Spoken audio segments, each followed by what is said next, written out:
कभी आपको भी ऐसा लगा है कि आप कुछ और बन सकते थे, लेकिन किसी और के कहने पर आपने अपने रास्ते बदल लिए? जंगल के एक कोने में एक छोटी चिड़िया रहती थी। नाम था नन्ही। वो चिड़िया बाकी सबसे अलग थी। उसकी आंखों में एक चमक थी, जैसे वो उस पेड़ से कहीं दूर, कहीं ऊंचा देख रही हो।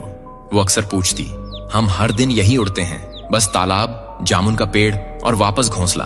क्या जंगल के बाहर कुछ नहीं है? उसके झुंड की बुजुर्ग चिड़िया बोली, बाहर की दुनिया आसान नहीं है नन्ही। वहां शिकारी हैं जो सिर्फ पंख नहीं, सपने तोड़ देते हैं। और कई बार अकेलापन इतना गहरा होता है कि अपनी ही आवाज डराने लगती है। बंदर ने हंसकर कहा, इतना सोचती क्यों है?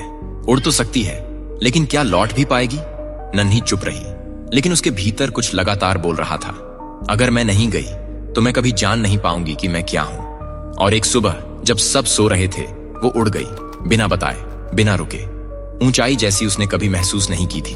पहाड़, मैदान, सूखे पेड़, चमकते तालाब और फिर खुलापन। ना कोई सीमा, ना कोई झुंड, बस हवा और वो। लेकिन कुछ ही घंटों में थकान, डर, अकेलापन घेरने लगे। कहीं बैठने की जगह नहीं, कोई दिशा नहीं।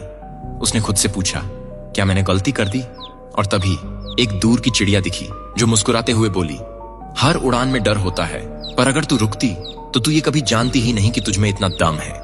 नन्ही लौट आई, लेकिन वो वैसी नहीं थी जैसी गई थी।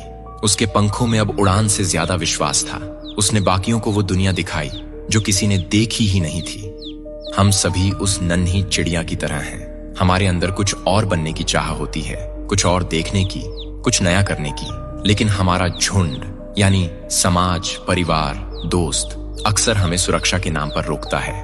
और ये रोक बुरी नहीं होती, लेकिन अगर हम कभी उड़ान ही ना भरें तो हम कभी जान ही नहीं पाएंगे कि हम उड़ सकते थे। जो डर से बाहर निकलता है वही असली दुनिया देखता है, और जो लौटता है वो सिर्फ अपने लिए नहीं बल्कि सबको नई सोच देने के लिए लौटता है।